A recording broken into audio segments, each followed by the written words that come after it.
Once, not too long ago in the far future, there was a man named Elias Rohn. People used to call him the Star Whisperer because he could fly through places in space where no machine or AI could survive. But now, no one called him anything. He was living quietly on a lonely moon called Rion 7, far away from cities, fame, or people who remembered who he used to be. Elias wasn't always like this. He was a hero once. He flew through the Corrigan Nebula, a deadly place in the galaxy, where light bends the wrong way, and time doesn't always move forward. No AI had ever made it through alive. But Elias did. Barely. His ship came out damaged, and his crew didn't survive. Since then, he never flew again. He blamed himself for their deaths, and he disappeared from the public eye. Then, one quiet morning on Rion 7, something unexpected happened. A small ship landed outside his cabin. It was clean, new, and carried the Imperial seal, the sign of the Solari Empire, one of the most powerful governments in the galaxy. A young officer stepped out and handed Elias a message. "We need you. It's about the royal ship Andaloon. It's lost inside the Corrigan Nebula." Elias didn't respond at first.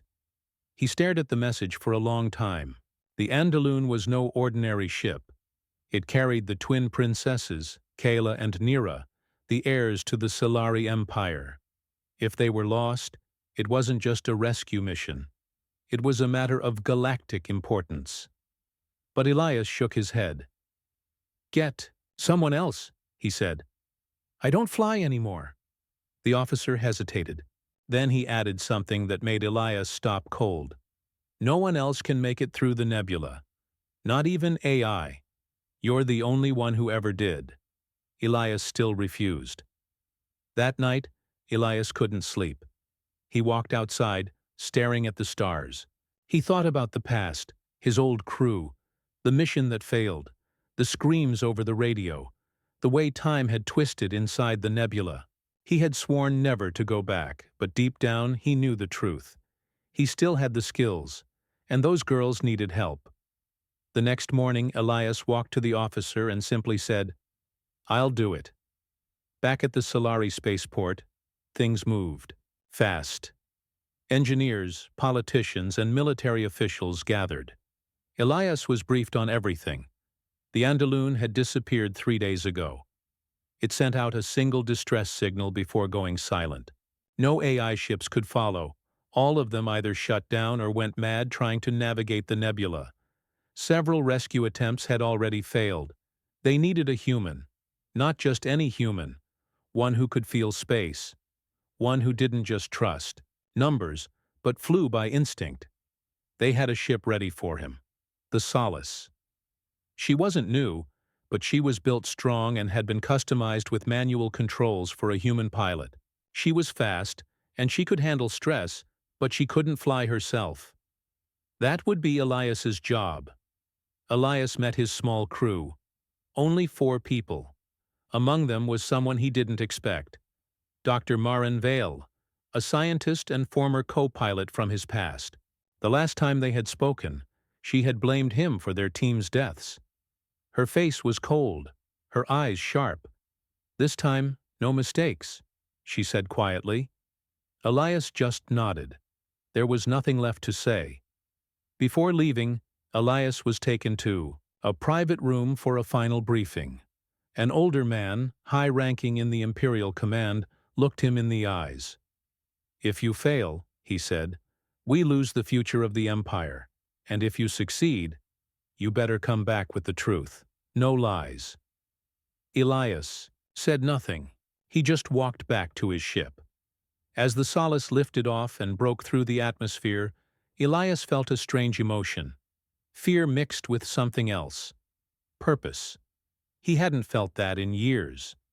It took 2 days to reach the edge of the Corrigan Nebula.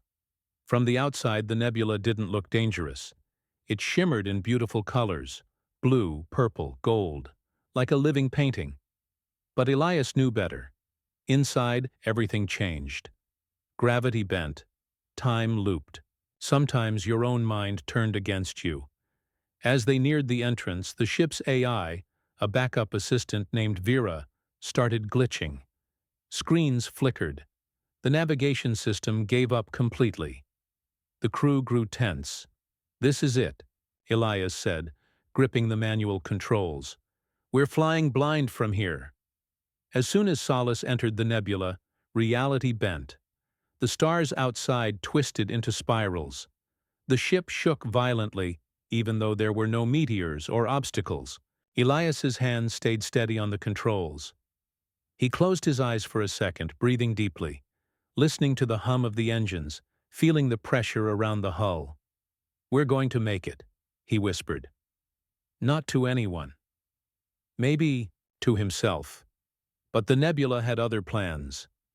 An hour in, one of the crew members started hallucinating. He said he saw his dead brother calling to him through the walls. Elias ordered him sedated and locked in his quarters. Maren watched all this carefully, her face pale. "You really think this is worth it?" she asked. Elias didn't answer. Soon after, they passed floating wreckage, pieces of a previous rescue ship, twisted metal, drifting bodies. No signs of Andaloon yet. That night, the nebula showed Elias a dream, or maybe a memory. He was back in his old ship during the mission that failed. He saw his crew laughing before everything went wrong. Then, the explosion. Then silence. He woke up sweating. Maren was waiting for him in the cockpit. "You saw it too?" she asked. He nodded. "The nebula messes with time. Memory. It tries to confuse you. And we're trusting you to guide us through it," she said, half joking, half serious. "I'm the only one who can," Elias replied. Suddenly, a small signal blinked on the scanner, very faint, almost nothing. But Elias recognized it. "That's Andaloon," he said. "She's alive." He turned the ship sharply. They followed the signal, diving deeper into the most unstable part of the nebula. Vera, the AI, shut down completely. Lights flickered. Gravity reversed for a moment. The crew floated in the air, then slammed down hard. But Elias didn't stop. He pushed forward, heart pounding, his hands dancing over the controls like a musician playing a deadly song.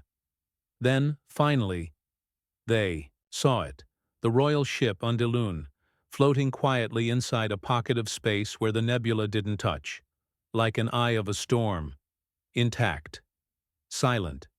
But why hadn't it left? Why hadn't it sent another signal? Something wasn't right. As Elias brought Solace close and prepared to dock, he said softly, more to himself than anyone, "Hang on, princesses, we're coming." "But what in this galaxy were you doing here? Would you like me to continue with part 2 in the same style?" Elias Rohn had seen many strange things in his life, but nothing was like this. The royal ship Andaloon floated in front of him, completely silent, its lights dim.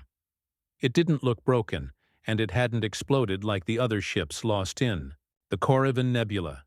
It was just there, waiting, quiet like it was asleep. Elias carefully brought his own ship, Solace, closer. The nebula around them still shifted and shimmered, like it was alive and watching. The team checked the scans again. No movement, no reply from the royal ship, no signs of battle. It was like the ship had vanished from time and space. But now it was back. "This doesn't make sense," said Dr. Marinvael, watching the screen. "If the ship was okay, why didn't they try to escape? Why hasn't anyone sent a signal since that first distress call?" "I don't know," Elias replied, "but we're going to find out." The two ships locked together with a soft clang, and the airlock opened slowly. Elias and 2 others suited up and stepped into Andaloon. The hallway was dark, except for a few blinking lights. The air was cold and still, but breathable. It felt like walking into a dream, or a trap. They moved slowly through the ship. Everything was in place, clean, undamaged, untouched. But there was no one around, no crew running to greet them, no guards, no alarms. Then they found the first people. In the medical bay, 8 crew members were lying in stasis pods, not dead, sleeping, frozen, kept alive by the ship's systems, but no sign of what made them sleep. There were no injuries, no poison, no viruses. It was as if someone had just pressed pause on them. Elias checked the logs. All the records stopped the moment they entered the nebula. It was like time itself had taken a break. They moved to the command deck, still confused. Then they heard voices. 2 of them. They followed the sound until they reached a private lounge near the center of the ship. And there they were, the twin princesses, Kayla and Nira. They were sitting calmly at a table, dressed in simple clothing, drinking warm tea as if nothing was wrong. Kayla looked up first and smiled. "Took you long enough," she said. Nira tilted her head. "We were starting to think you wouldn't come." Elias and the others stood there in shock. No fear, no panic, no signs of stress. These weren't girls who had been trapped inside a deadly nebula. They looked peaceful. "You're alive," Elias said slowly. "How?" The twins looked at each other and then at him. Kayla stood up and walked toward him.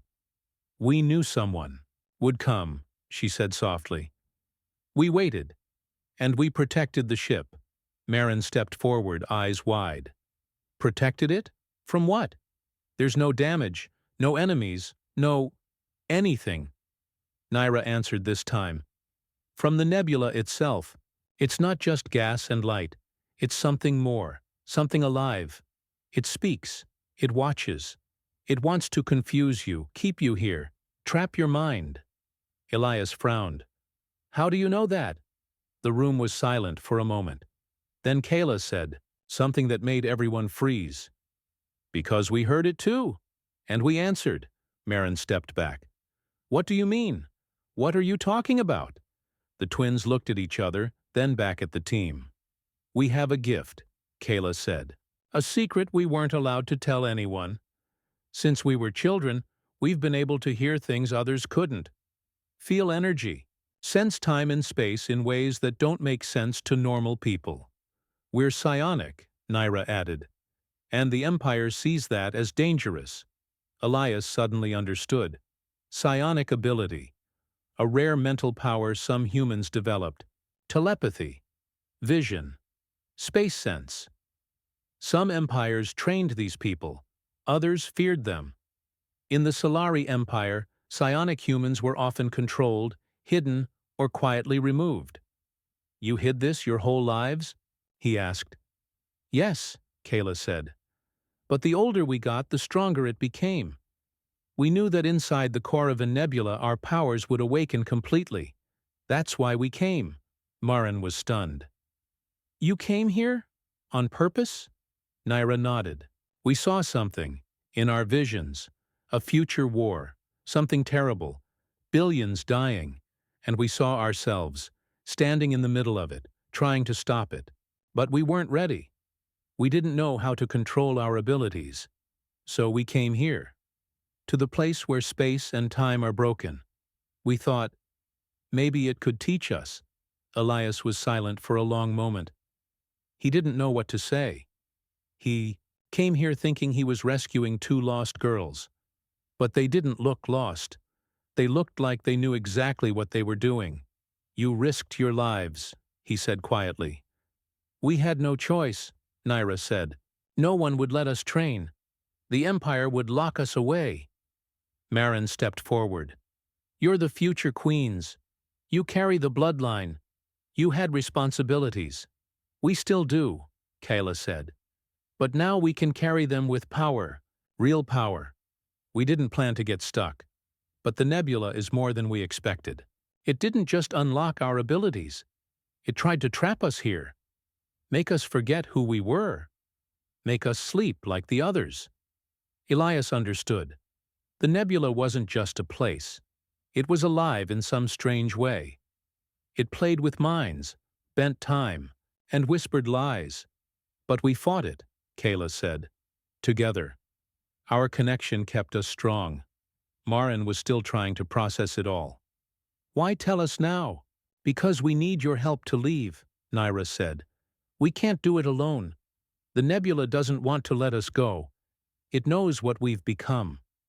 Elias walked to the window and stared out into the strange, swirling lights. He felt small. This mission was no longer about flying through a dangerous cloud. It was about secrets, powers, the future of the Empire.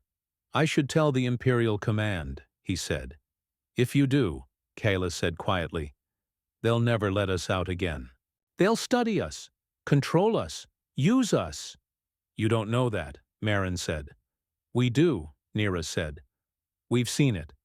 There was another silence. Elias turned around. His face was calm, but his eyes were hard. All right, he said. We'll get you out. But from now on, no more secrets. You tell me everything. The twins nodded. Back on Solace, the team prepared for departure. But there was a problem. The path they came in through, the small temporary opening in the nebula, was gone, closed behind them like a door that had vanished. The nebula was shifting again, more violently now. Maybe it sensed the twins, planned to escape. Maybe it was angry. We'll have to find a new way out, Elias said. But we don't have a map, Marin replied. Nothing is working. Elias sat in the pilot's seat. Then we'll fly without one, just like before. The twins came to the cockpit. We can help, Kayla said. We've seen pieces of the nebula in our minds, not everything, but enough to guide. Elias looked at them. You trust me? Nira smiled. We came here because of a vision. In it, you were the one who brought us home. Elias nodded slowly. Then let's not disappoint fate. The ship Solace was ready to leave, but the problem was big. There was no way out. The path they used to enter the Corrivan Nebula was now closed. Outside the windows, space looked strange and scary. Lights moved like water, and stars were twisted and broken. The nebula was alive, angry and dangerous. Elias Rohn stood in the control room thinking. His eyes looked tired, but his mind was clear. He had flown through this nebula once before and survived. But now the nebula was different, stronger, smarter. It was not just a place. It was like a living mind. It watched, it listened, and it tried to trap people inside. Behind him, the twin princesses, Kayla and Nira, were quiet. They had told him the truth in part 2. They were not normal girls. They were psionics, born with special mental powers. They could feel energy, read emotions, and sometimes even see possible futures. Their powers had become stronger inside the nebula, but now they were also in danger. The nebula didn't want to let them go. Elias looked at the twins. You said you can feel the nebula. Can you feel a way out? Kayla closed her eyes. Her body became still, and her face changed. She was focusing deeply. Naira stood beside her, holding her hand. Together they stayed like that for a full minute. Then Kayla opened her eyes. There's a path, she said softly. But it keeps moving. Like a puzzle. It's like the nebula is hiding the way out, Nira added. But it's still there. Elias nodded. Then we'll chase it. Dr. Marin Vielle, the ship's scientist and Elias's old partner, wasn't so sure. What if we can't catch it in time? What if the nebula closes it forever? Then we stay here forever, Elias said. So we better catch it. The crew began preparing. The ship's artificial intelligence, Vera, was still weak. The nebula was messing with her systems. That meant Elias would have to fly everything manually, just like old times. He sat in the pilot's seat and took the controls. Let's begin, he said. The engines roared, and Solace moved forward into the strange lights of the nebula. The walls of reality bent around them. Sometimes it felt like the ship was flying through water. Other times it felt like they weren't moving at all. Kayla and Nira stood behind Elias, giving directions. They didn't use normal maps or radar. They used feelings, senses, the way the nebula pulled at their minds. Sometimes Kayla would say, "Turn left. No, not now. Wait. Okay, now." And Elias would trust her, because nothing else worked. Here. They passed through strange places. One area was full of floating pieces of other ships, broken metal, lost rescue teams, and empty helmets. It was quiet and sad. Another area had light that moved like a storm, flashing in the dark, shaking the ship with energy. Everyone had to wear safety straps so they wouldn't fall. In one place, the ship's clocks went crazy. Time moved fast, then slow, then backwards. Elias saw a cup fall off a table, and then float back up as if nothing had happened. The nebula was playing with them. Then something worse happened. A voice came through the radio. It was Elias's own voice. "Help! Us! Help! We're trapped!" He froze. That voice was from a mission years ago, the one where he lost his old crew. The nebula was repeating his past, trying to trick him, hurt him. "That's not real," Marin said. "It's just an echo." But Elias looked shaken. "It's more than that," he said. "It's my guilt, my fear. The nebula is showing it to me." Kayla came forward. "Don't listen to it. That's what the nebula wants, to make you lose focus." Elias nodded and flew forward. Then the lights went dark. Power failure. Everything shut off. Even the backup lights. Only emergency red lights stayed on. The ship started floating without control. Elias grabbed the manual power system and restarted it. Slowly, lights came back, one by one. Engines hummed again. But the twins had collapsed. They were both on the floor, breathing hard. Naira opened her eyes first. "It's angry," she whispered. "The nebula is trying to crush our minds." Kayla groaned. "We're okay, but not for long. We have to hurry." Elias helped them stand. "You two rest. I'll keep flying." Naira held his arm. "No, we can't rest. We have to guide you. We're almost there." They continued flying. Then something strange appeared in front of them. A shape, not a ship, not a planet. It looked like a giant floating mirror. It wasn't glass. It was made of light and memory. Inside it, they saw themselves. Elias saw himself holding his dead friend from the last mission. Marin saw her younger self, crying over a lab accident. Kayla saw herself locked in a small room, alone, when she first showed her powers. Naira saw the face of the Emperor, their father, saying, "You are dangerous. You will ruin us." Everyone looked shaken. "What is this?" Elias whispered. "A test," Naira said. "The nebula is showing us our worst memories, our pain. And if we want to leave," Kayla said, "we have to pass through them." Elias looked at the mirror. "Then we go through." The ship entered the glowing shape. Suddenly, everything inside the ship changed. Each person was pulled into their own memory, alone. Elias found himself back in his old ship. The crew was alive, laughing. They didn't know they were going to die. Elias tried to warn them, but they couldn't hear him. The scene played again. The explosion, the screams, the loss. He shouted, "It wasn't my fault." The scene paused, and slowly disappeared. Elias opened his eyes. He was back in the cockpit. One by one, the others returned too. Marin had tears on her face. Kayla and Nira held each other tightly. "You all saw it too?" Elias asked. They nodded. "We faced it," Kayla said. "And it let us go." The ship was now in a quiet part of the nebula. No noise, no light, just soft space. Then they saw it, a clear path, like a tunnel of stars gently spinning, leading out of the nebula. "That's it," Kayla said. "The way out." Elias smiled. "Let's not waste time." He flew fast and clean. The ship followed the path. No more tricks, no more voices. The nebula stayed quiet. Then, finally, they broke through. The stars outside looked normal. Time was, normal. AI systems came back online. They were free.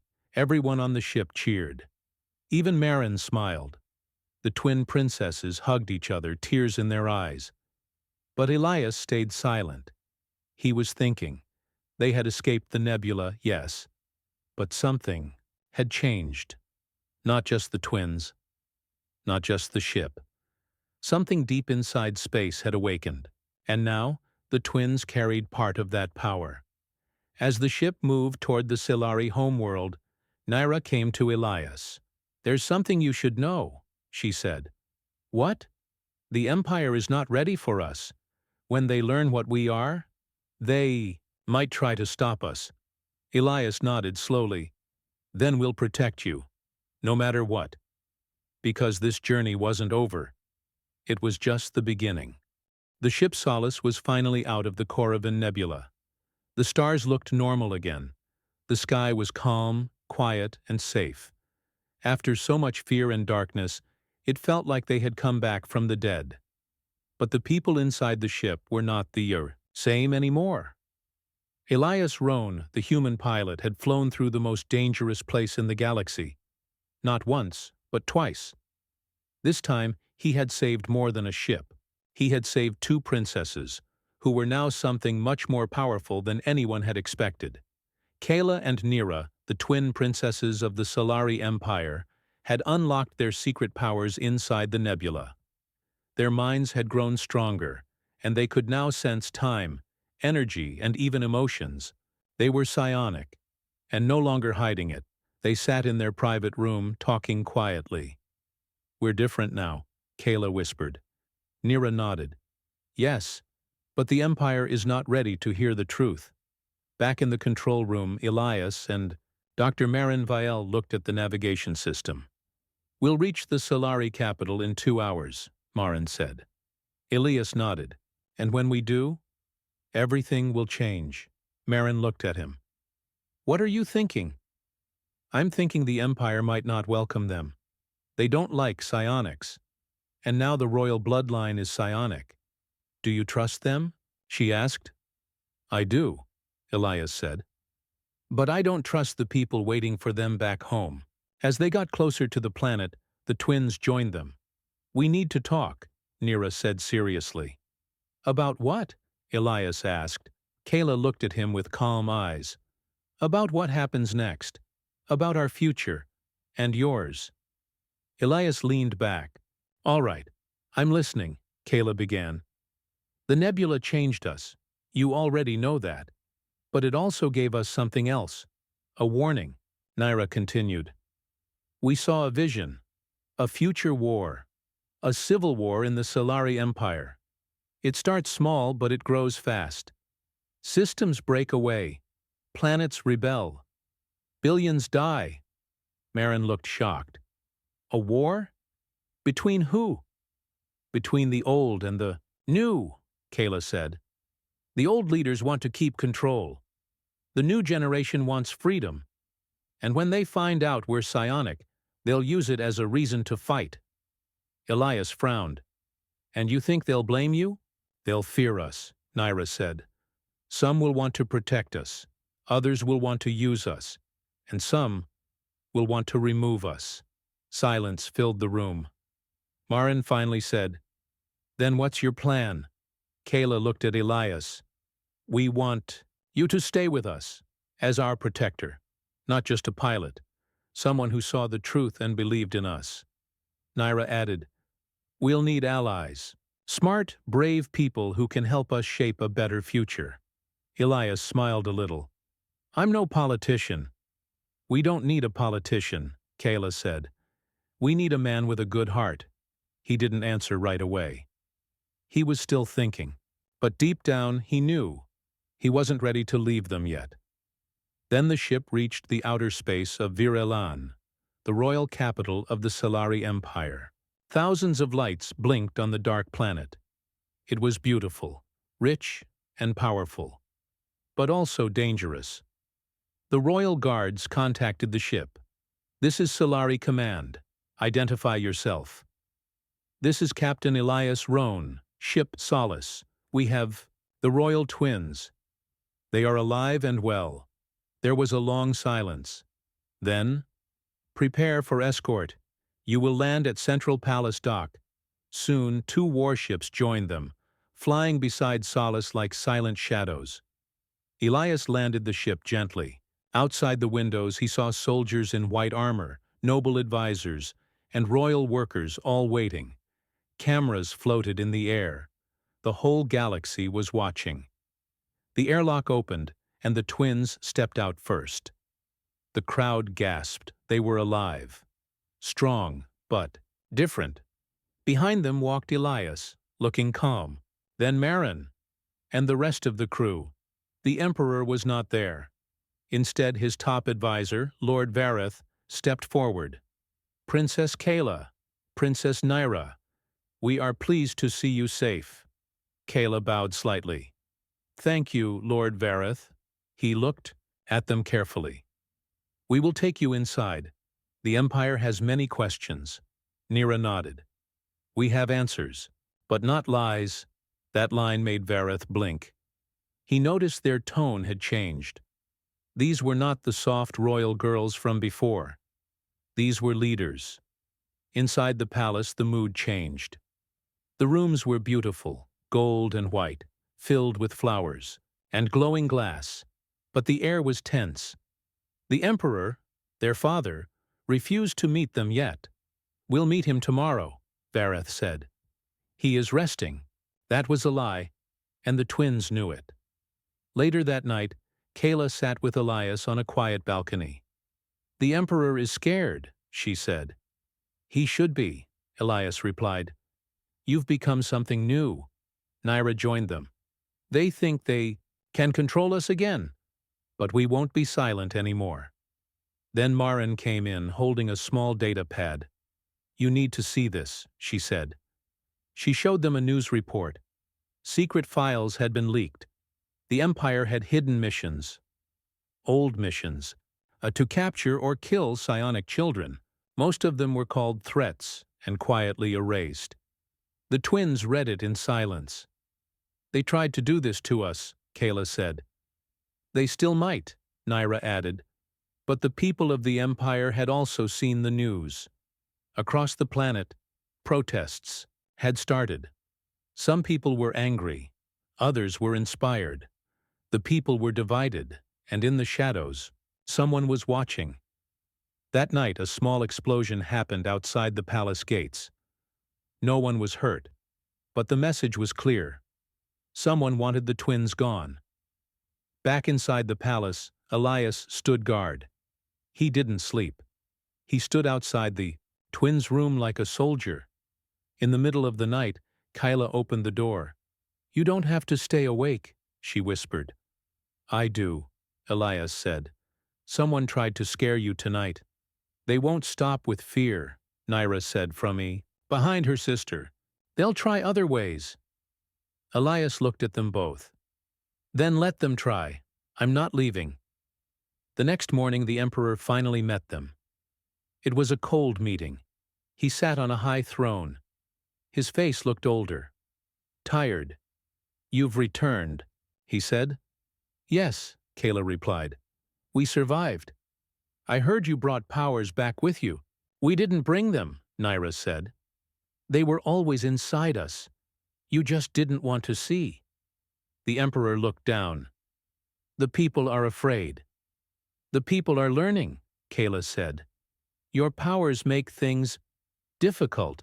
Our powers may one day save this empire," Nyra said. Then the Emperor said something unexpected. "You may stay, but you will not rule. A council will be formed to watch over you. You are too dangerous to lead alone." Silence. Kayla stepped forward. Her voice was steady. "If you try to control us, you will lose the people.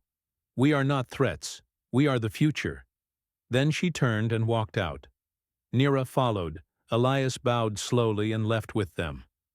Marin looked back at the Emperor one last time.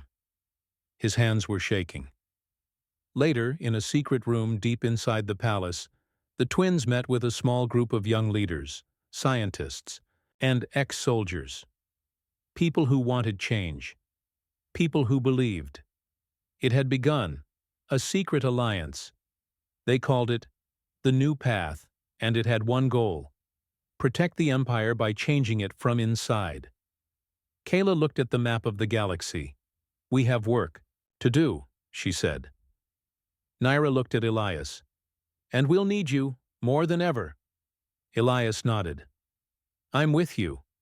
Because the storm was not over, it was just beginning. It had been 1 month since the twin princesses, Kayla and Nira, returned from the Nebula. The galaxy had changed. The Solari Empire was no longer peaceful. It was standing on a line between the old ways and the new. And in the middle of everything stood 2 young women who had seen the truth inside the Nebula and returned with power and purpose. The people were talking. Some called them heroes, some called them monsters, but all of them were watching. Inside the royal palace, Elias Rohn stood near the window of the high tower, looking down at the capital city. Protests filled the streets. Some people held signs with the twins' names, supporting them. Others shouted that psionics were dangerous. Soldiers stood between both groups. The whole city was like a match ready to catch fire. Behind Elias, Kayla entered the room. She walked quietly and stood beside him. "They are afraid," she said softly. "They always fear what they don't understand," Elias replied. Kayla looked at the sky. "We cannot hide anymore."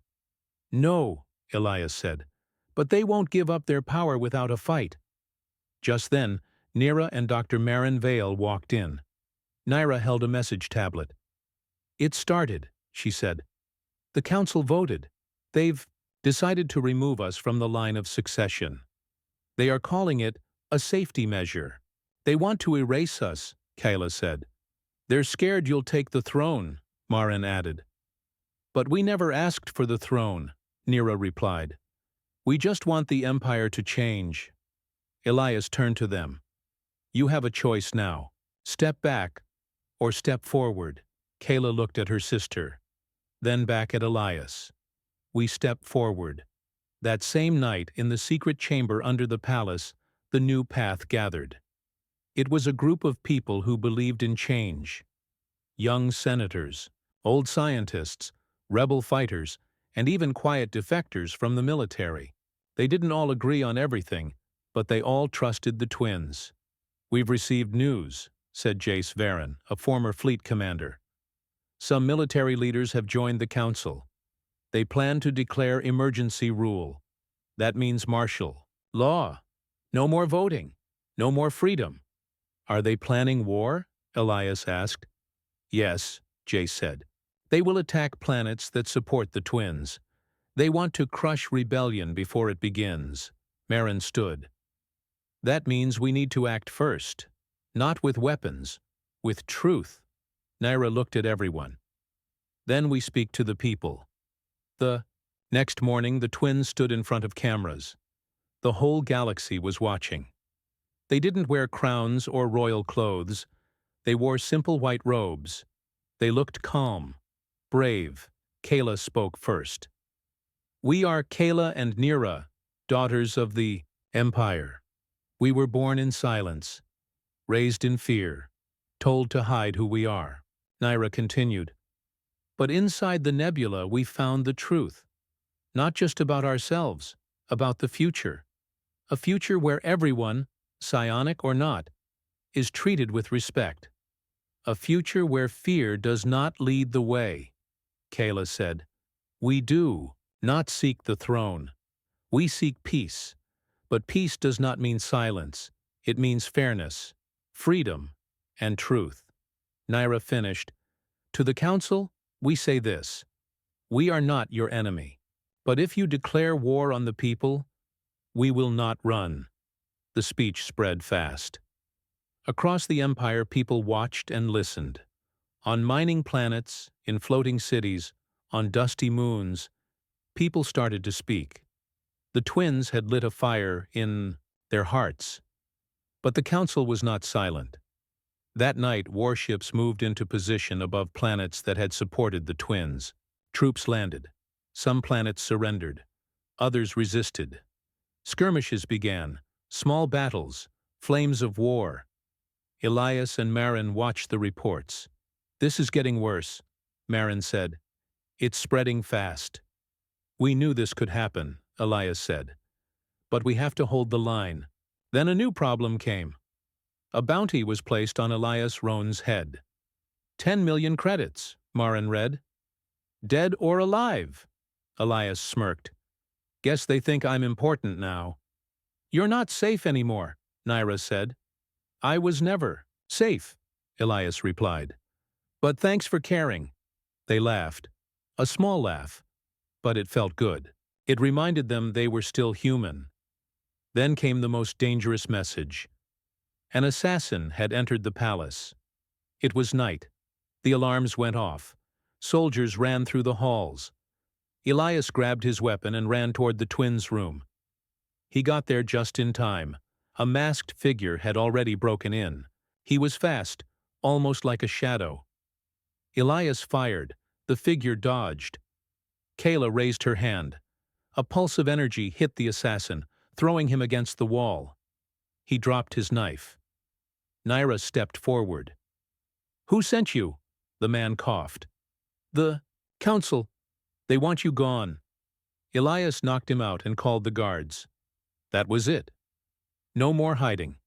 The twins went to their father the next morning. The emperor sat alone, his face pale. "You tried to protect us once," Kayla said. "Now you stand aside while they try to kill us." The emperor didn't answer. Nira stepped forward. "If you won't stop them, we will." Later they met the new path again. Jace said, "We have enough supporters to make a move. We can remove the council by force." "No," Kayla said. "We don't fight like they do. We show the truth." Elias had an idea. "The old files, from the Nebula, all the ships the Empire sent in, and never rescued." Marin nodded. "We still have some of those files." "Show the people," Elias said. "Show them the Empire's lies." They hacked into the Empire's broadcast system. All across the galaxy, the screens turned on. They showed old reports, secret missions, voices of pilots begging for help and never answered. Then came videos of psionic children, scared, taken, away, used in labs, silenced. And then the final part, Kayla and Nira's full story, the truth of what they saw in the Nebula, the pain, the test, the vision of the Civil War. The whole Empire saw it. For a moment there was silence across space. Then the protests grew. Soldiers refused orders. Senators left the council. Planets raised new flags. The council was breaking. Back. At the palace, the last few council members tried one final move. They sent warships to destroy the royal palace. Elias and Kayla were on the roof when the ships came. "They're really going to bomb the palace," Elias said. "Then let's stop them," Kayla said. She and Naira went to the command room. They closed their eyes. Focused. From their hands, blue light glowed. It spread into the ship's systems. Their minds touched the computers, the skies. Outside, the warships started to shake. Slowly, they turned away. The gunners dropped their weapons. The engines powered down. The twins had not used violence. They had used connection. They touched the minds of the soldiers, showed them the truth, the pain, the lies, the hope, and the soldiers chose to stop. The final battle never happened. Days later, the council was dissolved. The emperor stepped down with quiet words. "They are ready to lead." But Kayla and Naira did not take the throne. They gave it to the people. A new system was made, a council of voices, made from every class, planet, and profession. Soldiers, scientists, farmers, teachers, even children had a place to speak. The Empire became something new, a union of worlds, and Kayla and Naira became its protectors. Not rulers, Elias Rohn. He stayed with them, as a guide, a brother, a shield. One evening, the three of them stood again on the balcony. "It's quiet now," Naira said. "For now," Elias replied. "Do you think we did the right thing?" Kayla asked. "Yes," Elias said. "You gave people something better than control. You gave them choice." Kayla smiled. "Thank you for never giving up on us." Elias looked at the stars. "You never gave up on yourselves." Behind them, the new flag flew high. A silver star in a blue circle. No crown. Just unity. The nebula still floated far in space, silent, watching. And somewhere deep inside it, a light blinked again. A new secret. A new story waiting to be told. But for now, the galaxy was healing, and the impossible journey of a human pilot and two strange twin girls had changed everything. Forever.